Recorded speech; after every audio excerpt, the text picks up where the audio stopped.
Hello everyone. Not my best look, but my current look. I am currently at our cottage up north, and I'll show you the lake that I'm looking at. So that's my view. So I haven't given an update in a couple days, primarily because when we got home from the clinic on Friday,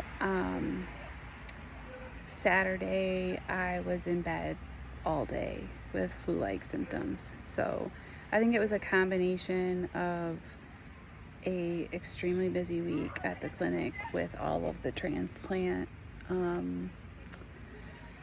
testing and the fasting. I think I counted that I fasted, like,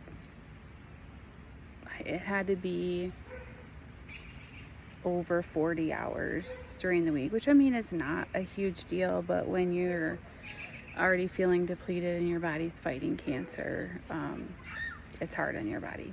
So I was in bed all day with flu-like symptoms on Saturday, pretty miserable. And then Sunday, a little bit better, and today feeling a little bit better. So I'd say my primary symptoms right now are just fatigue and nausea. Kind of have a really bad taste in my mouth. It's kind of weird. Normal foods don't taste right to me. Don't really have much of an appetite, although I was able to eat a pretty solid dinner tonight, so that's good. I met with my oncologist at Cleveland Clinic this morning, and she was in contact with the transplant team, and they would like to have me on a fairly aggressive chemotherapy protocol until transplant. So I haven't officially been put on the transplant list yet, but we're working towards that. So as far as I know, I passed all of the tests last week. The only thing the transplant team needs to see at this point is that my disease is stable and even responding to treatment.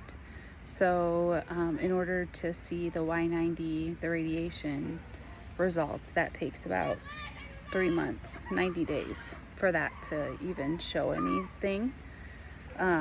It's a potent but slow process. So I will be restarting my chemo protocol next week.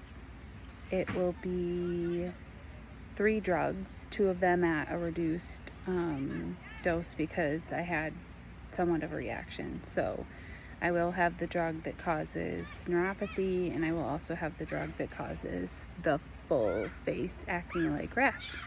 So yay, that's exciting. So when you see me in a few weeks, I'll probably look all broken out and red, which is not fun, but we do what we have to do. So what did a friend tell me today? Temporary side effects for long-term benefits. And I was like, I like that. I gotta think that way. And my family encourages me to think that way. My parents, my siblings, my husband, my kids.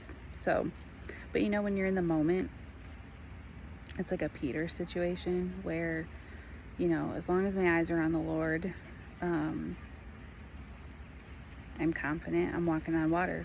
But as soon as my eyes drift to the storm around me and the waves beneath me, I'm sinking. So I've had some low days. Saturday was a low day. I cried a lot on Saturday. Shed some tears today even after talking with my oncologist. Just, you know, it's just overwhelming when you have those meetings. Every time you have a meeting with the doctor, it's a reminder of what's going on in your body. So prayer requests are obviously for me to continue to recover from the radiation. I've heard the fatigue can last for weeks. I don't really know if we'll even know that because I'm starting chemo on top of it. So just prayers for strength, for my body to tolerate the chemo, for it to respond to the chemo, for my numbers and my scans to start going down and looking clear. The goal is to get me as close to cancer-free as possible before transplant. So the transplant surgeon told me that when I have my scans in 3 months, if he sees good results, then I will go on the list, and that probably means that they'll work really hard to get me a surgery date within 30 days. So that's exciting. That means that we're probably looking at end of October, early November. So if you could be praying, I know that there's a lot of you that have put your name on the donor list, and I want to say thank you. I know that that's a huge sacrifice to even consider going through a surgery like this for someone like me, and so I am so grateful. Please know that there is a whole team of people that work on the donor side, and they have all of your names and all of your information, and some of you have been contacted, some of you haven't. Don't worry about if you haven't. I believe everyone will be contacted regardless, but from what I understand, they're going to start to look through the names and kind of prioritize the list. So they're looking for this person that has the same blood type, that maybe might have a liver of similar shape and size to mine, same density. Also, they're looking at health history, familial history, all of that. So the last thing they want to do is give me a liver from, someone who has an ailment that could infect me, or, whatever. So I need to get the cleanest, healthiest liver possible. So I've had some people tell me that they see this as a competition, and so they're trying to have the healthiest liver possible, and I'm like, hey, I love that. If you want to get in shape and diet and exercise, that's amazing.